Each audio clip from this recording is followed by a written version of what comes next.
Welcome back to the Assertive Podcast. I'm Erica, I'm Jess. and we are licensed professional counselors in Texas, reviewing Am I the Asshole Reddit threads to help you learn skills for communication, healthy boundary setting, and assertive interpersonal functioning. Today, we are continuing our week of addiction. Today's post is Am I the Asshole for not risking relapse to keep the peace? I am a 37-year-old female in recovery from a heroin addiction. I'm in early recovery, but it has taken a lot of work and literally hundreds of unsuccessful attempts to get where I am today. My husband, who's 41, is still in active addiction. He lives at home with his mother and our 3 children. My mother-in-law funds his entire addiction and related expenses. The few times he has in her treatment, she has picked him up 2 to 3 days into detox. They have a very unhealthy, codependent relationship, which stems from her resenting him and me for having found one another in our late 20s, as I was his very first and last girlfriend. Her actions have made it clear that she really doesn't want either of us to do well. She was very insistent on divvying up the holidays with the kids, with her taking over my husband's role, as he only cares about getting high, and as per our custody agreement, instructed me not to allow the kids there unsupervised because of these issues. This year, she wanted to pressure me into spending the night there for the holidays. I told her this would be doubtful because her son is too unstable right now, and because my recovery absolutely has to be my first priority. Instead, as per the kids' wishes, we were going to head over to her house early that morning so the kids could open their gifts, followed by going to my sister-in-law's house for dinner.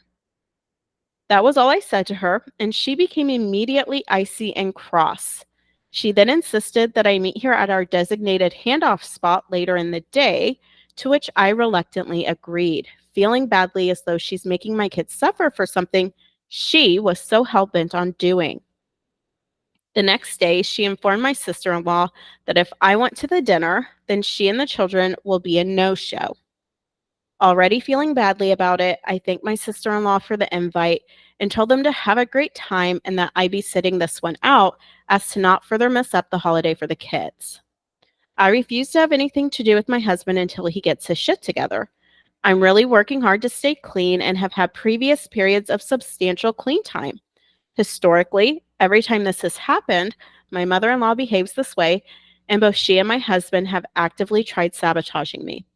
I'm not willing to make the same mistake again.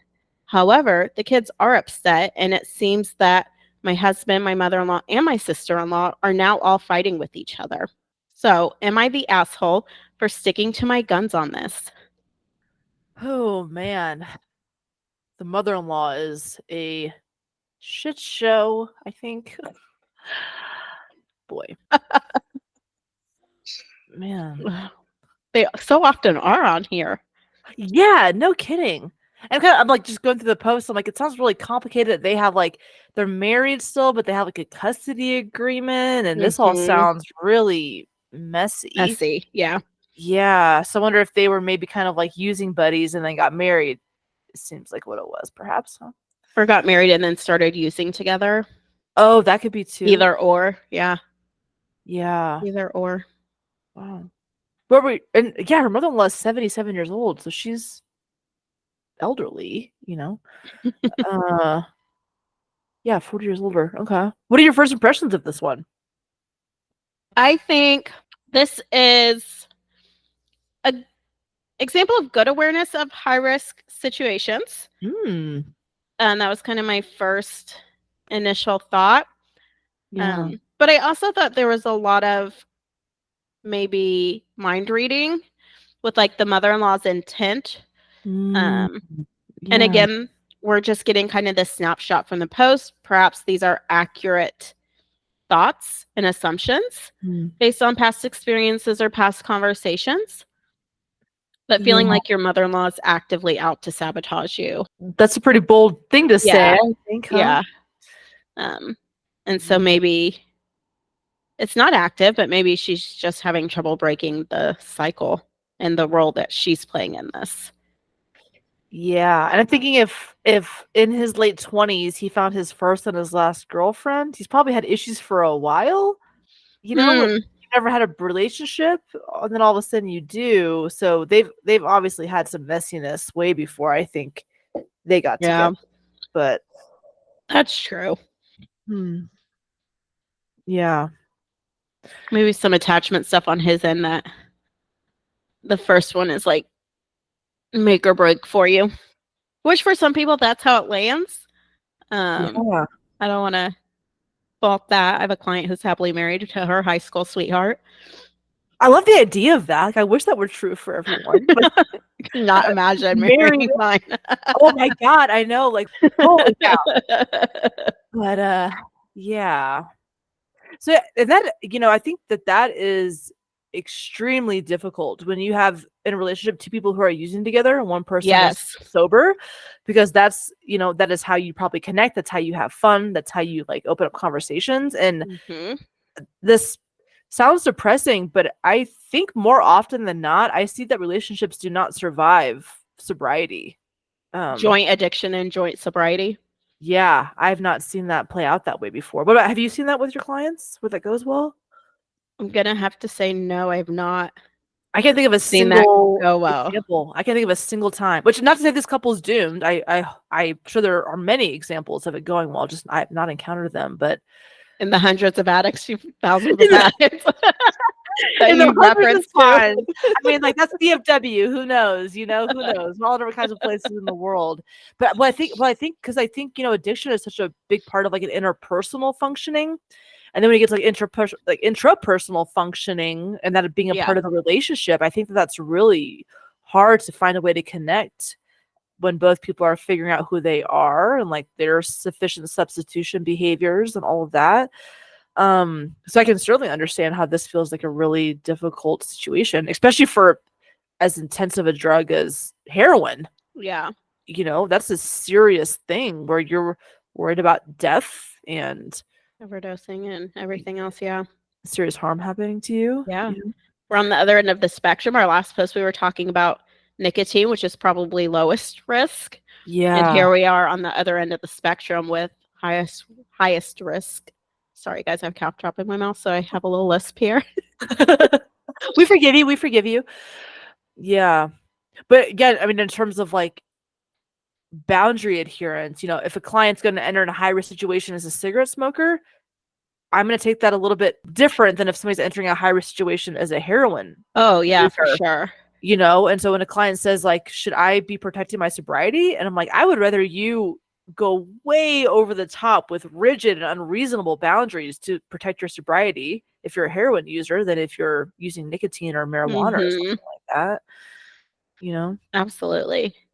And this whole family, the whole in-law family sounds so a part of addiction is a family disease, and like talk about that coming out here. Holy cow, Yeah. Well, we can't really say for the sister. She simply extended an invite. Oh, the sister-in-law? Yeah. Yeah.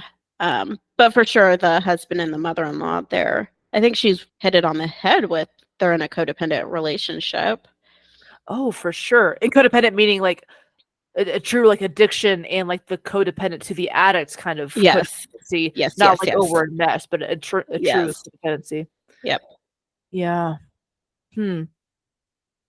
So with the I guess if we were to say like the author was your client, knowing how dangerous her drug of choice is, how would you like kind of walk her through this situation? I tend to take a strength-based approach. Oh, love that. So one, I would probably start with like validating the frustration. She feels that she's missing out on Christmas morning with her kids. Yeah. And that's really hard. And then saying, but you are tough enough to handle this. You're making the right decision. You're absolutely right. Your priority here is sobriety. Your kids are going to be okay. You don't need to worry about them and put them ahead of this decision. They're okay. So it's okay to prioritize your sobriety in this case. And then I would probably talk about what's our relapse prevention plan for Christmas morning, because I imagine that might be tough waking up and the kids aren't there. Oh, maybe sad to think about that. But this I think so. She has 4 kids. 1 is from a previous partner. 3 are with this spouse who's the addict. Uh-huh. So it sounds like maybe the oldest will be with her, so she won't be completely alone, which would be good. That's fair. But potentially how involved the in-laws were in this kid's life, they may be there as well. It wasn't very clear. But Yeah. I think having a plan for Christmas It's a good Day, idea. because it sounds like they'll be gone at least most of the day, if not all day. Yeah. Like, what are we going to do to stay sober that day? Because that could be a trigger for you, for sure, that loneliness. Yeah, like the pressure and feeling like you disappointed people, or people are mad at you, or you're breaking apart your family. There's a lot of, I think, high risk situations there. Yeah. Holidays, I think, in general, are high risk for folks, whether Oh my it's God, because we're really yes. happy and so we want to celebrate and use, Like or we're me. really sad and we Uh-huh. want to celebrate, or we want to use to numb. Yeah, I love like a good like holiday drink. I get all rowdy and I mean like every I feel like when we were doing groups, I feel like every holiday it was like what's okay, it's 4th of July. What's your relapse prevention plan? I think the Yep. holidays just in and of themselves are so like there's like a lot of culture around appropriate substance use for the Yeah. holidays, which is we normalize that, I think, Hmm. culturally. Yeah. I am impressed, nowhere in this is she saying, I'm leaving him. He's a piece of shit. Hmm. Blah blah blah. I'm kind of struck by her patience with him. That they're Wow. kind of Yeah. like separated, and she's still trying to like let him get his shit together. I think that's like a lot of grace. And I don't know that I've really heard people be so chill in situations like this. Where they're obviously it's to the point of having custody stuff, but she's not mentioned Hmm. anything vindictive or about their marriage, which I think is surprising. You Yeah. know. She really only talks about him in terms of his addiction, which may Addiction. also be telling about their relationship. The relationship may not extend beyond their joint addiction. Yeah, well, I'm sure his whole personhood is probably consumed by that. He's not who he is either, so Yeah. probably can't really think about him devoid of the addiction. Hmm. Yeah, and so That is a good point. I think she's really basically interacting with like in-laws where to the codependent relationship makes me think that the husband's been using for a long time because the mom has a really established dynamic like that. But I mean, really, the author is just dealing with like a family of origin that's riddled with addiction. Like the mom is participating in that, the kids are Hmm. getting involved in that, her husband's in that, and she's basically a bystander at this point because she's sober. But yeah, that's messy. Have you ever worked with somebody who like protects like their a loved one in some way to continue to use or like even encourages use? I have not. Uh-huh. Again, I'm usually on the other side of that, where I have the addicted person. Right. So, no. Professionally, I have not. Personally, my lovely Many. my lovely grandma is Oh. like the enabler of all, was the enabler of all enablers. And it was interesting. One of my cousins was in town and his wife wanted him to either quit smoking or quit drinking. She wanted him to have like one vice. Okay. And our grandmother had recently passed. And so what she said to him was, "What do you think your grandmother would say?" Like trying to like put this cloud of like shame over him. And he was like, "Do you know what I told her?" I was like, "You said she would say, Granny sure do wish she would stop, but she's gonna love you anyway." And his like jaw hit the floor. He's like, "How do you know that's what she would have said?" Like that's what she says to everybody, that she sure wished we would stop, but she Mm. would love us anyway. But I actually love that sentence. I love everything about. I know it's like played out in a codependent way, but I think that is the essence of like unconditional Conditional love. love. God, I love that sentence. Yeah. So she was like Oh, the epitome of unconditional love, but enabling. sometimes to a detriment. But I think you're bringing up a good point in terms of like what is. I think tough love can feel mean. I go overboard on tough love. Or like when we're working at the eating disorder facility, where they were like, "You're being a hard ass." I'm like, Yeah, I know. Um, Also, so I just worked with hardened criminals, so these yeah, little teenagers better watch themselves. because you're crying because you don't want to live with so and so. I don't give a shit who you want to live with. Go live with them. Uh, but like, what do you feel is a line between like enabling and being a pushover and like tough love? Like, do you kind of have a rule of Oh, thumb on all that kind of stuff? I don't know if I have a rule of thumb, but now that you asked about it, I think I would have to say if we are protecting somebody from feeling natural consequences, which they Yeah. need to learn from and to adapt, Hmm. then we are enabling. Okay. So we're protecting people from the natural consequences of their behavior. You're enabling. Hmm. I like that. Okay. Tough love, I think, would be where we are maybe allowing somebody to feel the natural consequences, but throwing maybe some extra shit in with it. And I was trying to think of an example, but Oh. I can't really. Maybe like how you were saying, I don't give a shit who you live with. I don't give a shit if you don't want Yeah. to live with them, go live with them. I was like, okay, there was maybe a nicer way to say that. That was maybe a bit of tough love. They needed to hear that, but I didn't actually perhaps say that, but I hear what you're saying. sure you Yeah, did. Sure you did yeah. You're a bitch. um, Yeah, but that so feels I like a think place that. sometimes like hard love or tough love is maybe more punitive or has a different Yeah. intention. Okay. Tough love for me is like involving the police. Like if Okay. someone's like, whenever someone's like talking about, oh God, so and so is just off on this thing and they're not doing so good and they're doing a bunch of cocaine. I'm like, I cannot wait for them to get arrested. I hope they get arrested. I'm not quite like that, but I'm like, God, I really hope that like something happens soon. Where like I view tough love as like a wanting like immediate consequences to be inflicted on that person, perhaps. Okay. Like the Yeah. harshest and most The harsh. severe.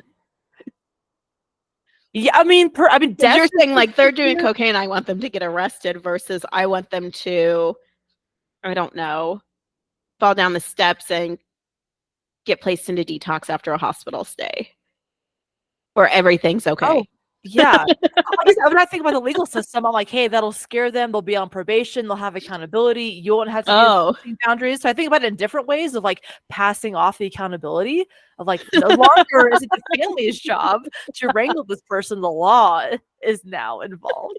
So I'm like, yeah, pass off the feedback loop there. But yeah, I'm probably overly tough love where I'm like, we're not pussyfooting around anymore. Like you deciding what works for you has not worked for you. So like we're somebody done else needs doing to that. decide that. Yeah. Yeah. Do you think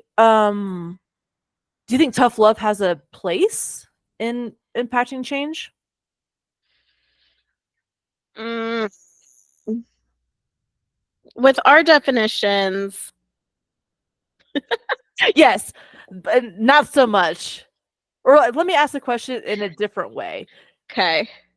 In this situation, in our post here, Yeah. if you didn't want to enable and you wanted Mm-hmm. somebody to feel the natural consequences and not protect them from consequences, how do you Mm-hmm. think this scenario should play out in a way that is therapeutic? How would you like to see this go down?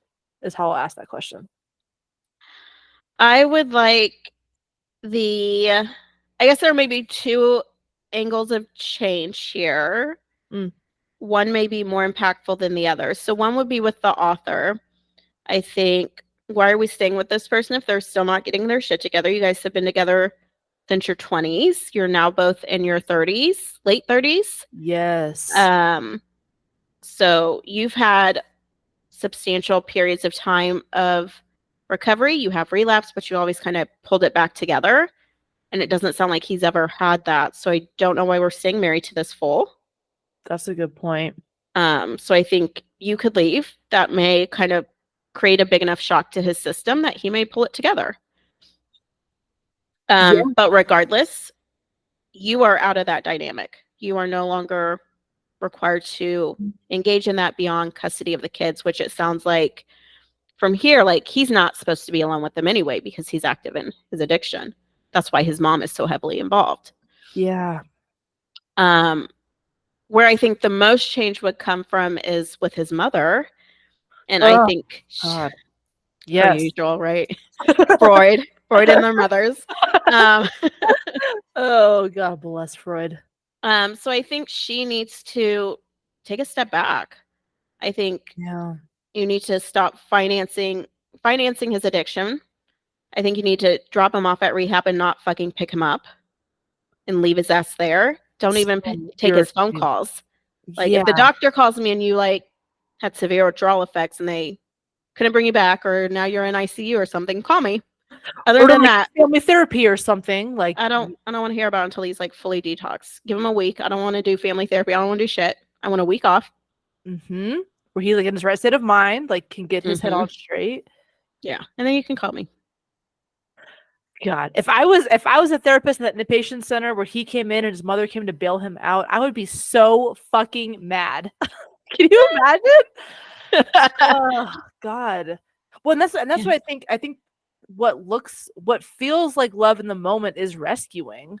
But I think what is actually loving is being with somebody as they go through life and like being there to support them through that.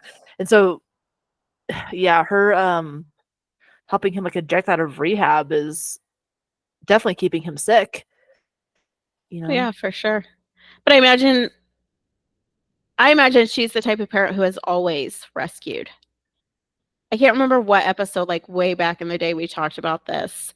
Yeah. But I mean, you have to teach your kids like some distress tolerance. If they fall and you immediately scoop them up, they can stand up. Their leg's not broken. They're okay. Like, go ahead and stand up, brush off your knee. Let me see it. It's okay. Give it a little kiss. Continue playing. You're okay. It hurts, but it'll feel better in a minute. Yeah. Give so them a couple of hugs. Stuff. Yeah. But if you like immediately like pick them up and be like, oh my God, you can't feel this pain. We have to get rid of this. We have to make it better right now. They have no tolerance for any type of distress because you've always rescued them.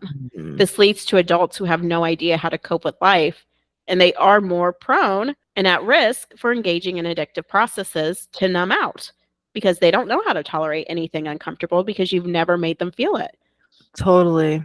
They were bad in school and got punished and couldn't play in the sports, and you're up there yelling at the coach and the teachers to let him back in. He didn't feel any natural consequences. Yeah, suffering is not the worst thing to happen.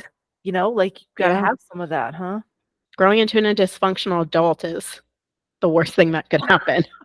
Basically, God, in my eyes, so I think I am so right? like over independent that like if I could not, like that is my worst case scenario, being an adult who could not actually function as an adult. That's my absolute horror. I mean, that's so true. Like, talk about like the immediate discomfort of like watching your kid in distress versus them growing up to be a person who cannot handle anything. Like the parent also has to have distress tolerance to watch their kid being distressed. Like, but the mom is 77 years old? Yeah, she has no distress tolerance. Her kid's calling her crying from rehab. It's rehab. What did you expect? This is not summer camp. It's not fun, right? Nobody wants to go to rehab but nobody wants to have to go to rehab, you know? Yeah. Yeah. And I have all kinds of, I mean, the fucking like bail system in our country is so messed up. Whatever. It favors the socioeconomic, all these things. But I'm so about like, there's no reason to bail someone out of jail unless they are innocent. They can hang out in jail. Like, I just really feel strongly about that.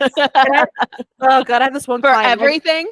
Okay, let me clarify. If there's a repeated behavior that is now the law has gotten involved. So if you've been habitually driving without a license and being like, fuck everybody, this isn't my problem, I don't care about that, and then you got caught, I'd be like, you can hang out in jail for a while. If it's a one-off, yeah, we all make illegal mistakes from time to time. No big deal. You know, but I have this client now where like all I want to do is call his mom and be like, stop helping him. Like, for God's sakes. I think there's a point that's frustrating as a therapist with parents where it's like you have built this person to kind of being a piece of shit.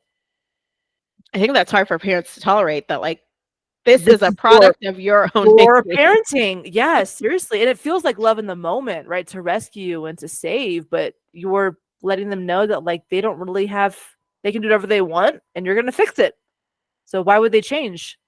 They wouldn't, and they don't. That's what happens. But Yeah. yeah. So enabling, so if we were to say, okay, we don't want to do tough love because that can be kind of like too extreme. We don't want to enable. So a general rule of thumb, if we're kind of checking in on ourselves, we'd say, am I protecting this person from natural consequences? Yep. So I don't need to inflict additional suffering on them by inviting other authority, the police, whatever. But am I doing something that's rescuing them? And if the answer is yes, that's problematic behavior. Yeah. And I think it's also important to think about not whether or not this is going to be comfortable for them, but what lesson are they potentially going to learn? If they get arrested and they go sit in jail, are they going to learn to stop doing this? Hopefully. There are some people who don't, and they just keep doing it, thinking that they'll get away with it. A lot of people. I feel like, okay, this is like the best piece of advice. So some people will learn, some people will not. Yeah, some people will not. And I had a client like a week after getting out of probation, another charge. But like, this is my biggest piece of advice is if you are going to use substances, just don't mix substances in cars. Like, you're just not going to get caught. And so if any listener needs a piece of advice, just don't be under the influence of substances and don't have them in your car, any paraphernalia, and you probably won't get drug-related charges. Just don't do that. Most likely. If you're doing other shady shit and they like bust into your house with a warrant, they're going to find all that shit, but yeah, if you're like doing like major like Mandel kind of crimes, like you're definitely gonna be caught eventually, huh? Yeah. Okay. But yeah. So I feel like with this one, I think the author is having appropriate boundaries. I don't think that she's being an asshole or enabling or doing anything. I think the mother-in-law is enabling in this dynamic.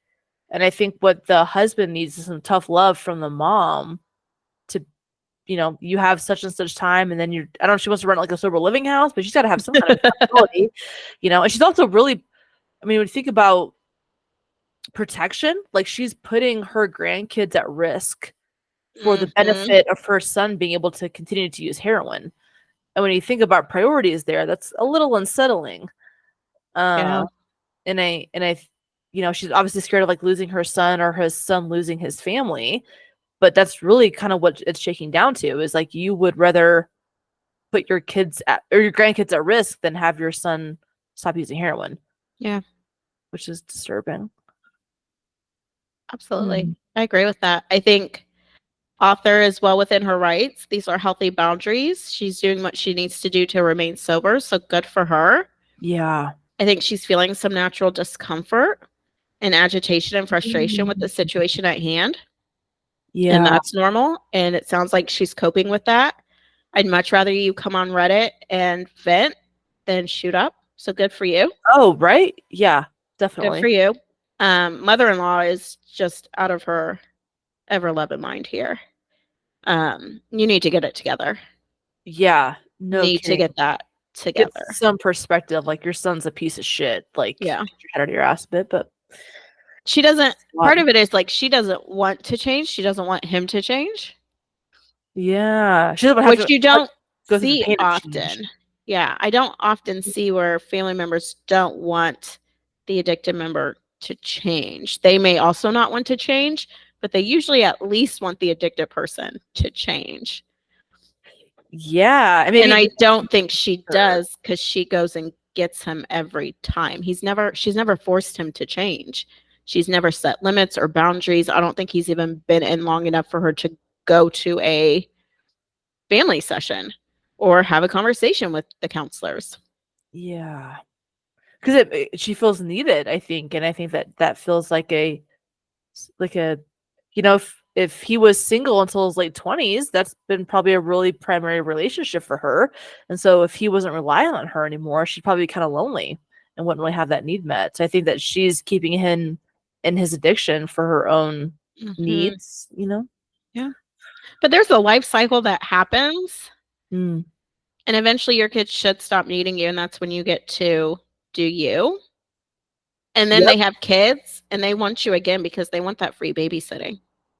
Yeah, like a natural lifespan process here, right? she's functioning as a grandma. Yeah, if you could tolerate those few years where they don't need you, Yeah. Chances are they're going to need you again because they're going to want their kids involved with you, and they're going to want some babysitting, and they're going to want weekends without the kids or trips without the kids. Oh, such a beautiful circle of family life, huh? I love that. If you're healthy, like I wouldn't leave my kids with this mother-in-law. I'd be like, we're not leaving our kids with the mother-in-law. Oh, yeah, no kidding, huh? Absolutely not. I don't care how much No. we have to pay. The kids are coming with us and we're bringing a nanny. Like, Yeah, like mother-in-law obviously has like very poor judgment. I think that she's like protecting her son in this way. yeah. Yeah. And I'm not even sure what I can't imagine this is in the US because they refer to it as CYS for like child youth services. In Oh. most places in the United States, it's like child and family services. Or Oh, child protective services. CPS kind of thing. Yeah. So Okay. either this is a typo, this is an organization outside of the US or some random place in the US that uses that acronym. But I couldn't imagine her getting like them being able to stay the night there if he's actively using substances in that house. The whole arrangement sounds very odd. They're married, but they have custody stuff, and this whole thing sounds quite bizarre. I So imagine at one point they really both lost international. custody and maybe mother-in-law got custody when they were both Oh, in it. And now yeah. mom's been sober enough and gone through programs and gotten her parental rights back, but they Mm. haven't reinstated dad's, but he's still getting contact because he lives in the same house as mom. And so to me, that would be problematic. And I'd be like, well, she can't have primary if he's living there. So he either needs to leave or we need to find somebody else who has primary. There's a lot going wrong here. And I'm Yeah. shocked that like child services is not Yeah. involved in this and doing something. That's like they should not be having sleepovers in a house where somebody's actively using drugs. I would not be okay with that. Yeah, right. That's so like this whole arrangement's so bizarre. I think you're right. It's probably not going on in the States because this seems quite odd. Our system would not really allow for that so much. Well, we say that, but also people a are lot, sneaky, right? You do what you a lot gotta slides do. through. Yeah. Yeah, that's fair. But I think if people were being really honest about who was living in the house and what was going on in the house, this is not one of those things that anybody would like stamp off on and say, yep, this sounds great. Let's do this. Yeah. That's a good point. So I know she probably doesn't want to go back to court, but that could also be another option depending on her length of sobriety and where she feels to where they can't stay the night over there while he's living there and actively using. Might like revisit the custody agreement. Mm-hmm. Yeah, that's a really good point. So who do you think is the asshole in the situation? Mother-in-law 100% is the asshole. Yes. Ugh, I hate her. Husband is a bit of an asshole. Part of this is he's an addicted person, but part of this is he's just not willing to do what he needs to do to get sober. And so part of that is chemical based. Heroin does mess with chemical components in your brain, and there's whole chemistry change there. Oh yeah. And I'm understanding of that, but you can also like take some steps to get help and not call mommy to come get you. Yeah, she wanted to kind of maybe grow some balls and do some things that make him well and to get a hold of this thing. Yeah. So I think he doesn't want to change, and not wanting to change when you have kids out there makes you a bit of an asshole. And maybe that's like my personal experience, but I'm like, you have people out there who are like relying on you, like get your shit together. It feels like selfishness, huh? It is, yeah. Yeah. And again, like but again, when you're addicted, the first priority is it's your high. That's all that's important to you. And it doesn't really matter what you have or who you have in your life. And this is a prime example. You have 3 lovely kids, a wife, a stepchild. You don't give 2 shits about them. You just want to get high. Yeah, that's a really good point. Yeah, I agree with you. I don't really think the author is the asshole for God, anything. no. I don't think, again, we're not like privy to all the dynamics or who said what, but if her intention is really to kind of remove herself from the chaos and to remain sober, I think that she's doing a good job with that. Yeah. If I had any critique of her, I think it would be in this one little piece where after she told her she would not spend the night like Christmas Eve to wake up Christmas morning there, The mother-in-law insisted that I meet her at our designated spot where we switch the kids later in that day. If we were not scheduled to switch the kids that day, I'm not meeting you. If you have something you want to say to me, you have my number. Yeah, so some boundaries maybe she could have done there, huh? I'm not going out of my way so that you can bully me and then I feel worse about standing firm in my boundaries. That's a really good So point. I probably would have even given her permission, like in the future, if you guys aren't scheduled to meet up and you think she's going to attempt to like bully you, like you don't have to go. That's so true. That's like a false. She's 77. What's she gonna fight you? Like you're afraid of her?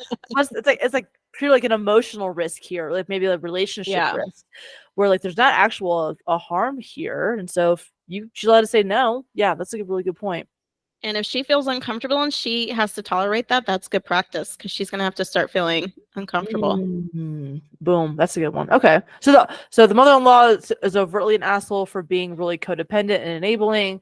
The author is probably not an asshole. She probably could do better with maybe boundaries and being manipulated a bit. But overall, I would say she's doing great in her recovery. Good for her. Yeah, I think so too. Because like if she's strung out on heroin or dead, she's not going to be a mom, So like we're talking about like priorities. That has to be at the first plate because nothing else is going to matter if that's not dealt with. Like you have to be sober or you're not going to have a family. Yep. And the last sentence, she says, however, the kids are upset. It seems that they, husband, mother-in-law, sister-in-law are all fighting with each other now. And I think the author can maybe decide how much she wants to participate in some of that drama. I don't know how old these kids are. They've been together from their 20s. So probably 10 years at least, I would hope. Elementary school age, probably. But I think it's fair to just have a conversation about, even though it's Christmas morning, I won't be there with you, but this day will be our Christmas and this is what we're going to do. And the tree will stay up.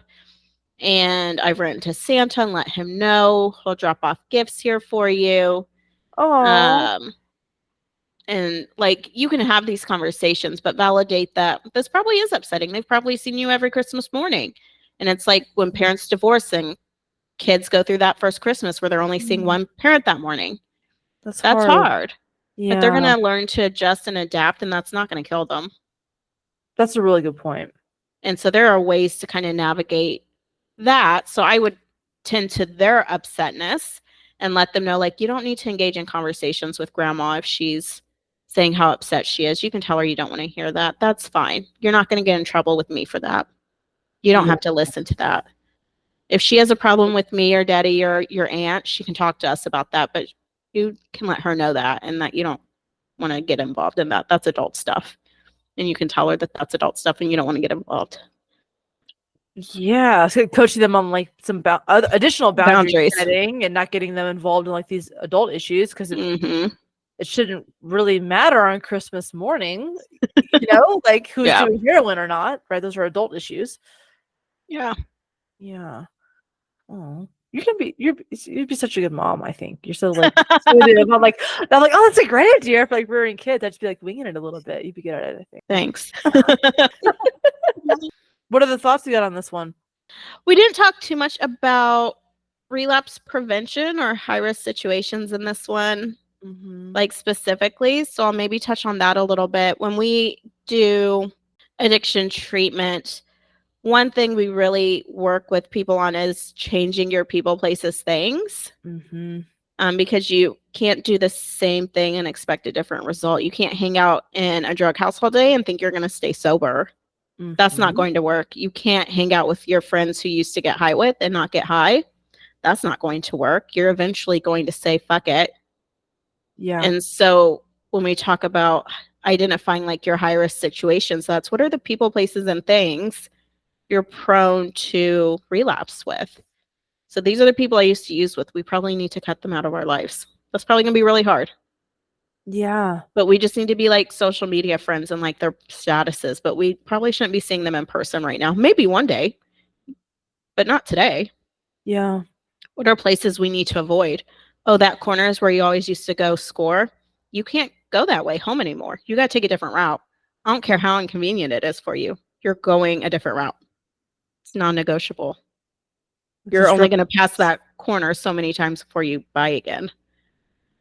Right? Yeah. And like, what are the things? Well, when I'm stressed or when I'm upset or when I got in a fight with my girlfriend. Okay. We need to have some different coping skills here. Yeah. I feel like Because those some triggers things we so can't important. avoid. Like you're going to inevitably get in a fight with stress. your girlfriend. Right? Yeah. Right. As part of a relationship, you're going to have stress. Life will go on. You have to know how to like, deal with those things. Yeah. Yeah. So being really kind of honest about like your triggers and like what's and like I think there's some exposure that helps you develop to stress tolerance, like refusal skills even. But I think if you're in the mindset of like, oh, I'm going to test myself, bad idea. That's not a thing. Like, don't do that. I think a lot of clients have had like pitfalls from being like, I'm testing myself. Like, what are you hoping to find? You've been clean a week. I don't think this is the time to test ourselves. Yeah. The saying goes, if you stay in the barbershop long enough, you're going to get a haircut. Right? That's what it is. Yeah. Yeah. It's like if you have to change things, you're going to keep getting what you got here. And so I think the husband would have to do some pretty significant adjustments. You know, like he probably needs to move out, maybe go to sober living or whatever. And so that would impact the relationship too.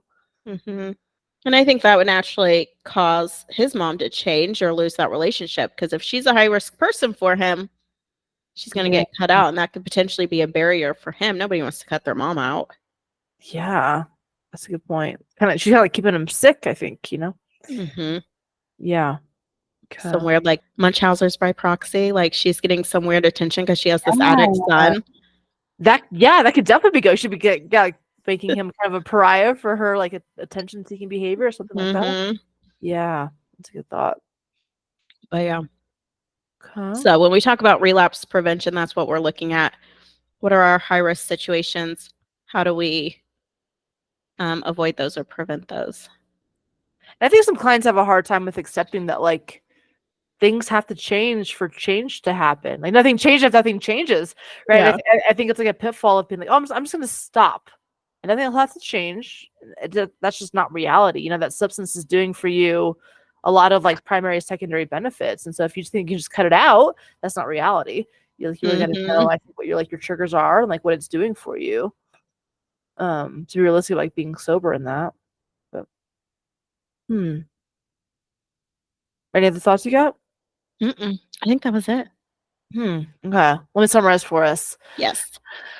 Oh, where do we start off? Tough love and enabling. Enabling is when you're protecting people from their natural consequences. Tough love is when you're almost like exerting unnatural consequences to induce change. So a way of kind of striking the balance is to not protect people from consequences of their behavior or rescuing them from their emotions, and then also just kind of letting them fall and not being like a safety net for them is kind of the middle ground there. We talked a little bit about sobriety and like how really, I mean, everything's got to kind of change to be sober. You got to change your people, places, and things, and your family dynamics and all of your relationships. That can be challenging, but that is what it takes. And so I think being realistic about who you can still interact with in a healthy way in your addiction is important. To be realistic about that. Identify the author is doing a good job at prioritizing her sobriety and that she's doing well at kind of not feeding into some of the family sickness that's going on there a little bit. Yeah, there might be some more opportunities. If somebody's kind of bullying you into something, you can still say no. If they're being very insistent, you're not required to give somebody what they want. If it's making you uncomfortable, you can pause or take some time there. I don't know if it's you who said this, but it's something along the lines of just because it's urgent for them doesn't mean it's urgent for you. Yeah, matching the emotional emergency. Yeah. And so for her, it was like super emergent. She couldn't tolerate the distress of not knowing what the plan was. So she had to meet you that day in person. And it's like, you can tolerate not knowing what's going on. Yeah. Like, I'm not doing that. I don't have time for that. I don't have time for that shit today. Yeah.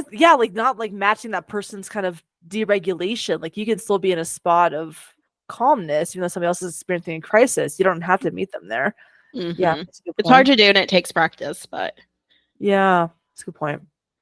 And then just kind of in terms of like general relapse prevention and higher situations, you got to know your triggers and like what sets you off. And at the beginning of sobriety, that might look like total abstinence from those behaviors. Later on, you might be able to incorporate them a little bit in terms of like testing it out and seeing how it goes.